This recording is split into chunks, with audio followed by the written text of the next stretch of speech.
Hebreus capítulo de número 11, a partir do versículo 1. E nós vamos meditar nessa palavra. Geralmente quando é culto assim de Dia das Mães, né? Eu sempre prego uma mensagem, isso faz muitos anos, que falo das mães, né? Já preguei sobre Maria, sobre Ana, já preguei sobre Joquebede, que é a mãe de Moisés, já preguei sobre a viúva de Naim. Geralmente são mensagens assim, né? Voltadas para as mães. Mas como nós estamos numa série de mensagens falando sobre os heróis da fé, Hebreus 11, nós vamos hoje continuar falando de Hebreus 11, tá bom? Então vamos lá, Hebreus capítulo 11, Hebreus 11, versículo 1, diz assim a palavra de Deus: Ora, a fé é o firme fundamento das coisas que se, qual é a palavra que tem aí? Que se esperam, todos juntos? Que se esperam, isso. E a prova das coisas que não se veem. Eu expliquei isso aqui semana passada, né? Esperam e também as coisas que não se veem. Verso 2: Porque por ela os antigos alcançaram testemunho. Daí vem o versículo 3: Pela fé entendemos que os mundos, pela palavra de Deus, o que diz aí? Foram criados. Olha que interessante, você sabe que existem dois relatos da criação, lá em Gênesis, né? E um dos relatos fala que Deus formou as coisas, formou a terra e formou as coisas. E existe um outro relato que diz que Deus criou. O nosso Deus é o Deus que cria. Parece duas palavras parecidas, né? Formar e criar, mas elas são diferentes. Deus cria, e diz a Bíblia que Ele cria pelo poder da sua palavra. Haja luz e houve luz. Tudo que existe Ele criou pelo poder da sua palavra. Então diz assim, vamos lá: foram criadas de maneira que aquilo que não se vê não foi feito do que é aparente. Daí vem o versículo 4. Esse foi o versículo do primeiro herói da fé que eu preguei. Verso 4: Pela fé Abel ofereceu a Deus maior sacrifício do que Caim, pelo qual alcançou testemunho de que era justo, dando testemunho dos seus dons, e por ela, depois de morto, ainda fala. Esse foi o primeiro herói da fé, chamado Abel. Vamos lá, o segundo agora, versículo 5, e é isso que eu vou pregar hoje. Pela fé Enoque foi transladado, para não ver a morte, e não foi achado, porque Deus o transladara, visto como antes da sua transladação alcançou o testemunho de que, olha a frase, agradara a Deus. Para terminar, versículo 6: Ora, sem fé, que diz aí, é impossível. Sem fé é impossível agradar-lhe, porque é necessário que aquele que se aproxima de Deus creia que Ele existe e que é galardoador dos que o buscam. Todos digam amém. Amém? Vou pedir para a irmã André deixar aqui no versículo 5, irmã. Vamos deixar aqui que é isso que eu vou pregar hoje. Vamos fechar os nossos olhos, vamos orar. Curva a sua cabeça agora. Senhor, fala conosco pela Tua palavra, Senhor, pelo Teu Espírito Santo. Nós precisamos ouvir Tua voz. Que o nosso coração esteja pronto, Pai, sedento para recepcionar esta palavra, e venha nos abençoar em nome de Jesus. Amém. Você pode aplaudir o Senhor bem forte nessa noite? Louvado seja o nome de Deus. Amém? Hoje nós vamos falar do segundo herói da fé, chamado Enoque. Esse é um daqueles nomes, né? Que a gente conhece, mas não conhece. Ele é citado, mas também não é citado, né? As pessoas já ouviram falar de Enoque, mas parece que não tem muitas coisas para nós falarmos. E verdade, Enoque é um daqueles personagens que, ao mesmo tempo, as pessoas falam muito dele, nós não temos muitas informações acerca dele. O que nós sabemos sobre Enoque? Nós sabemos praticamente aquilo que tem na Bíblia apenas. Daqueles personagens chamados heróis da fé, que vocês vão me ouvir pregando aqui, esses próximos domingos, esses dois primeiros são os menos falados. Semana passada eu falei de Abel, e ele é conhecido como herói da fé pela oferta que ele fez, diferente da oferta do seu irmão Caim. E agora nós temos Enoque. Enoque, ele é um personagem. Existem dois Enoques na Bíblia, isso eu expliquei hoje de manhã. E o primeiro deles está lá em Gênesis 4, versículo 17, que é o Enoque, filho de Caim, aquele que matou o irmão Abel. Teve um filho, deu o nome de Enoque. Enoque significa consagrado, separado, consagrado, né? E o segundo Enoque, que é exatamente esse que estou pregando hoje, ele é descendente de Sete. Sete era filho de Adão. Este Sete teve um filho que deu a ele, em Gênesis 5:19, deu a ele o nome de Enoque também.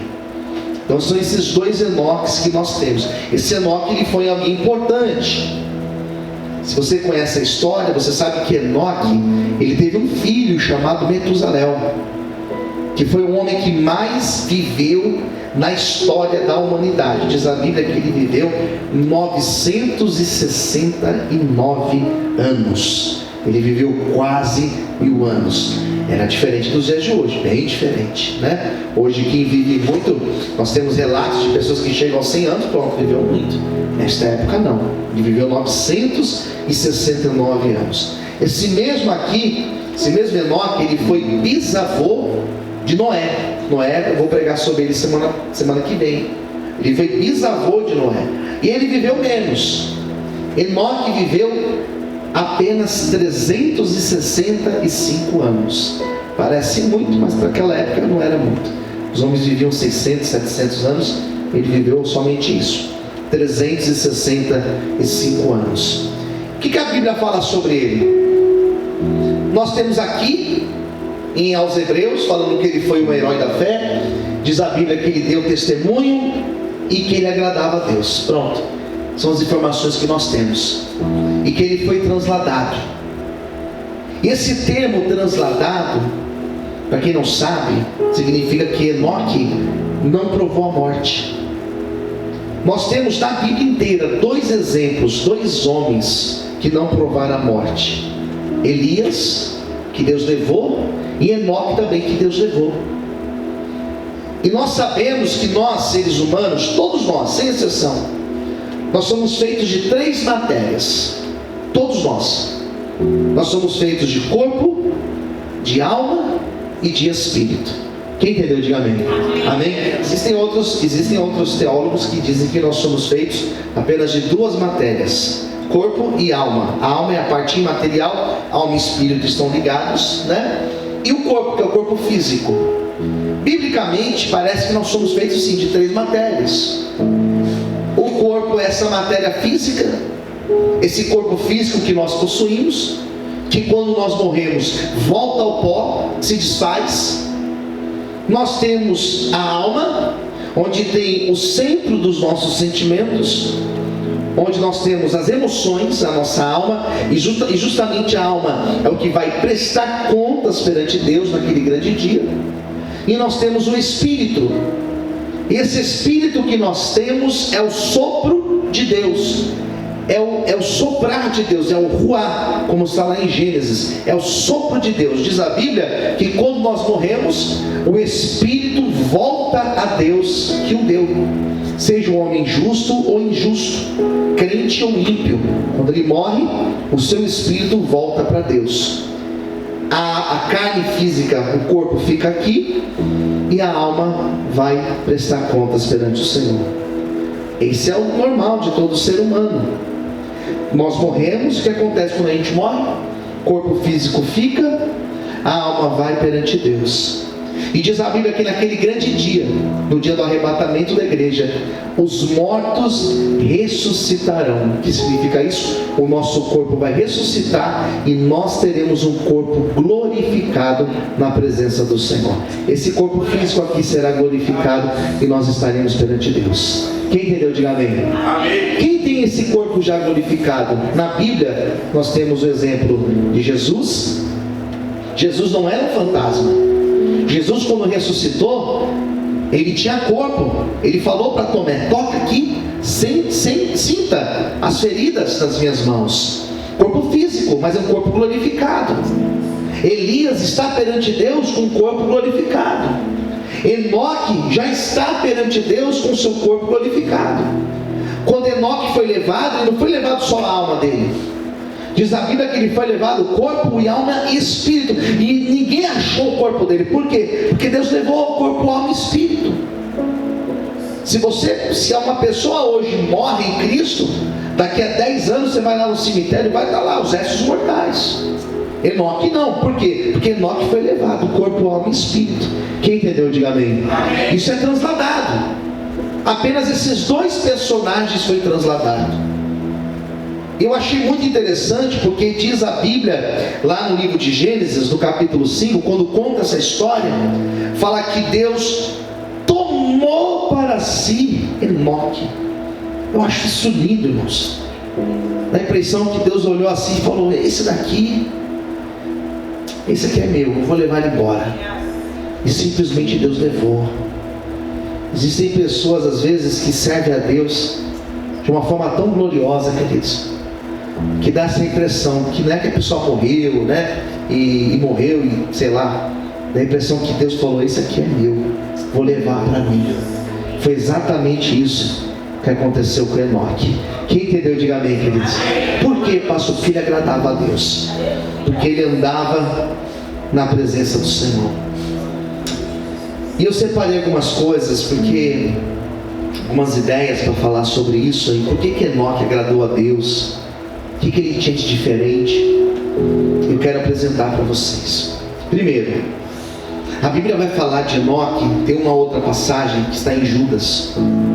E Judas é um livro que só tem um capítulo, não tem capítulos, é bem curtinho, né? E esse Judas não é o Judas que traiu Jesus, é o outro Judas. Eu até brinquei hoje cedo que tem pessoas que nem lêem esse livro porque acham que foi o Judas traidor. Não, foi o outro Judas. E ele, quando fala de Enoque, ele vai dizer que Enoque, ele profetizou acerca do juízo de Deus. Judas falou isso. Ele teve essa informação. Ele profetizou acerca do juízo de Deus. Nós sabemos que Enoque foi um homem que andou na presença de Deus. E primeira coisa, ele era numa sociedade, ele era de uma época como a nossa hoje. Uma sociedade que peca, que erra, que cada vez mais está distante de Deus. Exatamente como nós vivemos hoje. Nós estamos numa sociedade em que o pecado é normal. E a mídia, quando eu falo mídia, eu falo a televisão, eu falo a novela, eu falo os filmes, eu falo as séries que existem hoje. Elas propagam um estilo de vida totalmente fora da palavra de Deus. Existe um propósito nisso, porque cada vez mais o pecado, o erro é normal. Então é normal hoje você chegar e falar que tal atitude não é tão errado, apesar que a Bíblia reprime e fala que é errado, mas não é tão errado porque todo mundo faz. Então os nossos filhos, eles não ficam assustados, por exemplo, quando eles veem alguma coisa na sociedade, porque a novela mostra normal, isso todo dia acontece. A novela mostra, o filme mostra, a série mostra, e é normal. E cada vez mais o erro tem se tornado normal. Enoque era alguém que na época dele era a mesma coisa, só que ele estava na contramão de tudo. A sociedade trazia o pecado, vivia no pecado, era normal aquela atitude. Enoque não ia com a maioria, ele ia na contramão. Olha que interessante, ele ia na contramão daquilo que era normal. É como nos dias de hoje. Nós temos a família, nós temos os amigos, nós temos a faculdade, o colégio, a escola, sei lá. E as pessoas estão indo numa direção. Se você serve a Deus, você não vai na direção da maioria, você vai na contramão. E não é fácil você ir na contramão. Não é fácil você ser como Enoque, porque é normal todo mundo vir para cá. É normal todos virem para cá, mas você é de Deus. E pelo fato de você ser de Deus, você vai na contramão das pessoas. E quando você vai na contramão, queridos, você começa a sofrer oposição. Você começa a sofrer críticas. As pessoas começam a olhar para você com um olhar de desprezo. Só que Deus está vendo todas as coisas, amém? Então, queridos, o mundo vinha para cá, Enoque estava na contramão.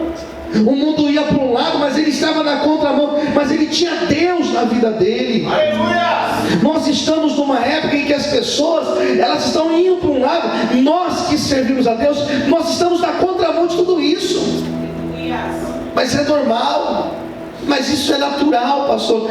Todo mundo faz isso, só que nós andamos conforme a palavra de Deus, amém? E pelo fato de nós andarmos com a palavra de Deus, nós vamos na contramão do mundo. Ou seja, quando você está com Deus, você vai na contramão, mas você tem Deus na tua vida, e Deus te honra, e Deus te abençoa, e Deus te prospera, porque ainda que você esteja na contramão do mundo, você está na direção de Deus, e é na direção de Deus que você será honrado e abençoado por Ele. Você pode aplaudir o Senhor e glorificar a Deus, aleluia. Você pode aplaudir o Senhor, queridos. Então, em primeiro lugar, Enoque estava na contramão. Enoque sabia que no momento que você assume o seu compromisso com Deus, quando você se torna amigo de Deus, é natural você assumir esse teu compromisso com Deus, você se tornar inimigo do mundo. Ou melhor, o mundo se tornar teu inimigo. É normal, é natural. É normal. Porque incomoda. Você está na presença de Deus, incomoda. Como incomoda? Você é diferente. Enoque era diferente de todo mundo. Não é fácil você ser diferente, porque você recebe críticas. Não é fácil você ser diferente, porque você sofre oposição. No ambiente, por exemplo, de trabalho, as pessoas elas têm uma natureza de ir para um lado, de erro, de pecado, e você que serve a Deus, você é diferente. E não é fácil você assumir isso. Não é fácil você se tornar amigo de Deus, porque o natural é o mundo das costas para você e te desprezar, olhar para você com desprezo. Mas aí vem, queridos, existe um momento na nossa vida, isso serve para todos nós que estamos aqui, existe um momento que a gente tem que se posicionar. Eu vou servir a Deus, eu quero andar com Deus. E o interessante é que na hora que você assume o seu compromisso com Deus,